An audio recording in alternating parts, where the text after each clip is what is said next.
And now let's add a new format. Let's first figure out the format of the string. So if we look back at our wireframe, I'm going to zoom in a bit here. We want the full name of the month first. Okay, so I'm going to go to the PHP date page. We'll go down to month. And here's the full textual representation of a month. So it's going to be F. I'll go back to adding the date format and I'll add an F. Next, we want a space and then the day without any leading zeros. So let's go back to date, scroll up to day. Here's the day of the month with leading zeros, and here it is without. So we want lowercase j.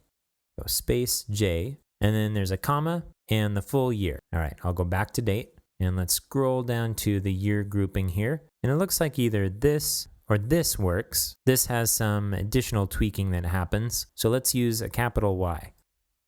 Okay, and I'm going to copy this and I'm going to use this as the name. We can edit that later if we come up with something better. I'll click Add Format.